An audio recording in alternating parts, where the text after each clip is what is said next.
ఇది ఒక rare programme. Telangana జాగృతి అట్లానే పొలిటికల్గా మనం చేసే ప్రోగ్రామ్స్కి చాలా డిఫరెంట్గా ఒక రేర్ ప్రోగ్రాము. ఇంత ప్రోగ్రామ్కి చాలా ఇంట్రెస్ట్తో వచ్చినటువంటి మీరందరూ, అంటే సీట్లు నిండిపోయి నిలబడితే హౌస్ఫుల్ అంటారు కదా, అట్లా హౌస్ఫుల్ చేసినటువంటి మీ అందరికీ కూడా హృదయపూర్వకంగా నమస్కారాలు తెలియజేస్తా ఉన్నాను. అంటే తెలంగాణకు ఉన్నటువంటి ఒక అద్భుతమైనటువంటి శక్తి ఏంటంటే, ఇక్కడ ఏందో నిజంగా ఈ మట్టిలేదో మహిమ ఉన్నదనుకుంటా. పుట్టిన ప్రతి బిడ్డ కూడా ఆయన రక్తంలోనే ధిక్కారం ఉంటుంది అనుకుంటా, ఆయన ఊపిరిలోనే విప్లవ జ్వాల ఉంటుందని చెప్పి నేను అనుకుంటా. అది మనం దాశరథి గారిని చూస్తే అనువనువున కూడా మనకు కనబడుతుంది. మరి అటువంటి దాశరథి గారి మాట, అంటే ఈ పాట చేయడం వెనుక విషయం ఏంటంటే, తెలంగాణ ఉద్యమం కన్నా ముందు ఎన్నో సంవత్సరాల ముందు ఈ పాట ఆ చల్లని సముద్ర గర్భం విన్నప్పుడు అందులో ఒక 2 సెంటెన్సెస్ ఉంటాయి. అన్నార్థులు అనాథలు ఉండని ఆనవయుగం అదెంత కాలం. అసలు ఆ ఒక్క సెంటెన్స్ విన్న తర్వాత మనిషిగా పుట్టినటువంటి మనం ఈ ప్రపంచంలో నుంచి ఆకలిని తీసేయడానికి ఏం చేయగలుగుతాం, ఇబ్బంది పడకుండా పాపం చిన్నపిల్లలు మంచిగా ఉండడానికి ఏం చేయగలుగుతామని ఒక ఇన్స్పిరేషనల్ సెంటెన్స్ అది. అసలు ఆ ఒక్క సెంటెన్స్ కోసం ఆ పాటను పదే పదే చదివి విని, నిజంగా నేను యూట్యూబ్లో ఎక్కువ ఏది సెర్చ్ చేయను, ఈ పాటకు సెర్చ్ చేసినంత అయితే దేనికి సెర్చ్ చేయలేదు. ఎట్లా అంటే ఈ పాట ఎవరు పాడినా, చాలామంది ఉస్మానియా యూనివర్సిటీలో చెట్ల కింద కార్లు ఆపుకొని పాట పాడుకుంటూ వీడియో రికార్డ్ చేసి యూట్యూబ్లలో పెట్టినవి ఉంటాయి. ఎన్ని విన్నానో ఒక 1000 వర్షన్స్ వినుంటా నేను. కానీ అందరికన్నా నాకు దేశపతి శ్రీనివాస్ గారు పాడినటువంటి వర్షన్ నచ్చి, సార్ ఆ మాట చెప్పలే కానీ నేను ఒక 3 ఏళ్ళు వెంటబడ్డా సార్ వెనకాల. సార్ ప్లీజ్ సార్ రికార్డ్ చేద్దాం సార్ ఈ పాట మీరు.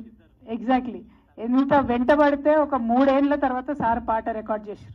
రికార్డ్ చేసిన తర్వాత మళ్ళీ ఇంకొక 3 ఏళ్లకు చిత్రీకరణ జరిగింది. అయినాక 3 ఏళ్లకు ఇవన్నీ అయ్యేటప్పటికి నిజంగా పెద్దల ఆశీర్వాదం ఉంటారంటారు. ఇవాళ దాశరథి గారి 100వ జయంతి సంవత్సరంలో ఆవిష్కరణ జరగడం అన్నది నిజంగా చాలా అదృష్టంగా నేను భావిస్తున్నా. ఏది కూడా ఈ ప్రపంచంలో యాదృచ్ఛికంగా జరగదు, ఏది ఎప్పుడు జరగాలో అప్పుడే జరుగుతుందని నేను బలంగా నమ్ముతాను.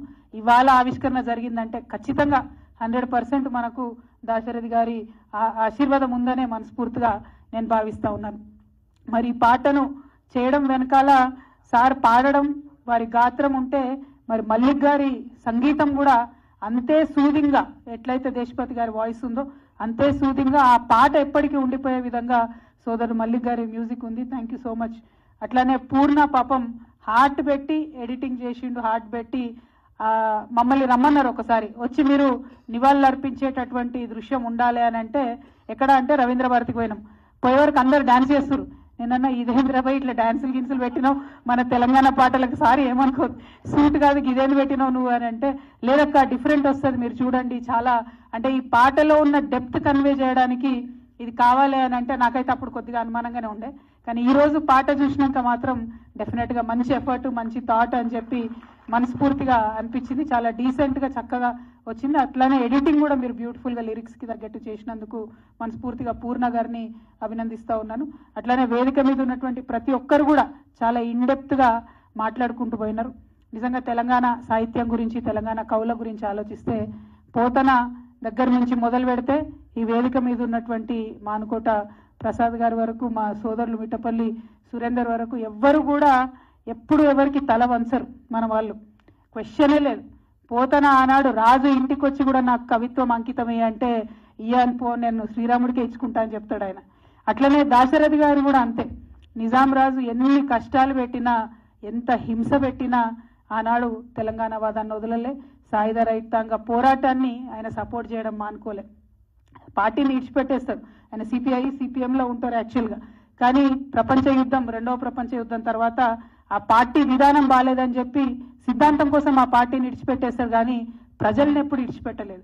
పొలిటికల్ పార్టీని ఇడిచిపెట్టినా అన్ని ప్రజా ఉద్యమాలలో ఉన్నటువంటి చాలా గొప్ప వ్యక్తి దాశరథి గారు. సరే, ఇందాక కూడా మాట్లాడుతుంటివి, అట్లా తెలంగాణ రావాలని చెప్పి స్వప్నించి కాంక్షించినటువంటి వ్యక్తులు, తెలంగాణకు అన్యాయం జరుగుతున్నటువంటి క్రమంలో పాపం ఏదో ఇంకా ఆశ ఉండే ఆయనకు, తెలుగు వాళ్ళందరం కలిసినాం కదా బాగుంటుంది తెలంగాణ, ప్రత్యేక తెలంగాణ ఉన్నా లేకున్నా అనేటటువంటి లైన్లో ఎక్కువ ప్రత్యేక తెలంగాణ 1969లో వారి వర్క్స్ ఎక్కువ కనపడవు. కానీ ఓవరాల్గా అందరం బాగుండాలనేటటువంటి అద్భుతమైన ఆలోచనతోనే ఉండే.